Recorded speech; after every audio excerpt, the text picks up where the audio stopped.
All right, we are back. This is episode 4. I hope you're all enjoying my videos. If not, let me know. Add some comments. Again, don't be shitty about it. Just if you got some things I can do better, let me know. I'm telling you, I'm just starting this out, and I'm probably going to make some mistakes along the way. But I want to let you know that I'm open to any kind of constructive criticism. Anyway, I ended up spending most of the night trying to finish up a drone that I was building. I got the BetaFPV, the Pavo 20 Pro 2. There we go. Got it all out. I was having issues with the VTX.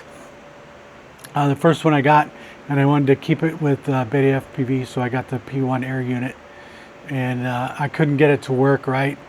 BetaFPV has an issue with their P1 air units being on a shipped with the earlier firmware that is not cross compatible with everything else.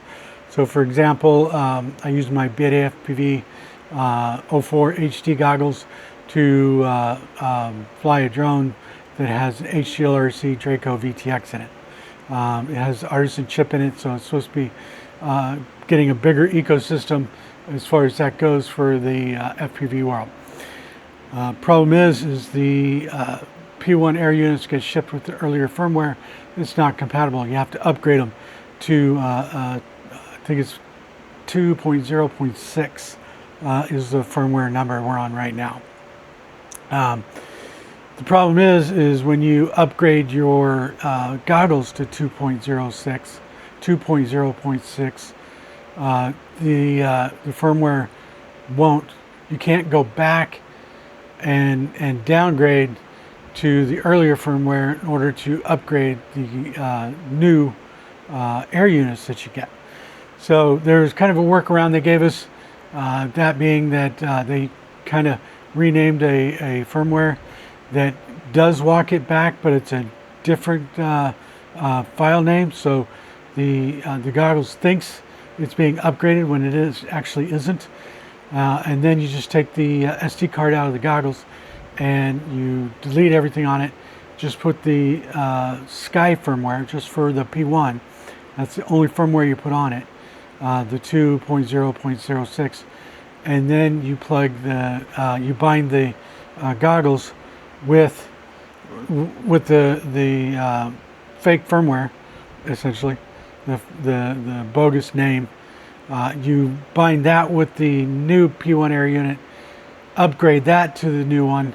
If you have more, like I had 2 P1 units, so I had to upgrade both of them. I had to plug both of them in separately and upgrade them.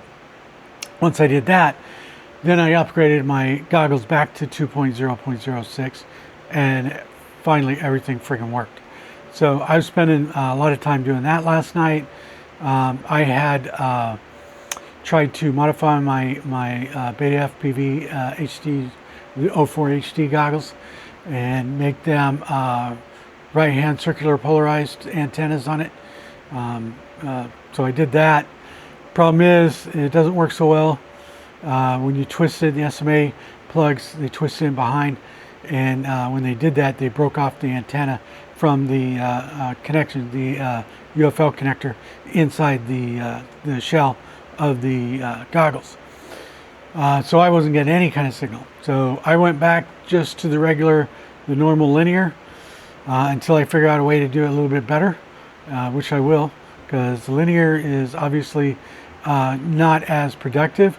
But with this small, like the Pavo 20, it's not going to be a big deal.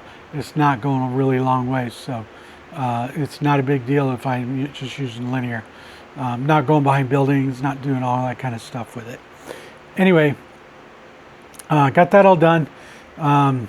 Spent I didn't like the mount that it had.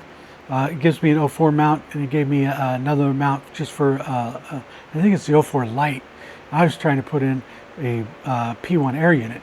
So not everything was working, not everything was cross compatible.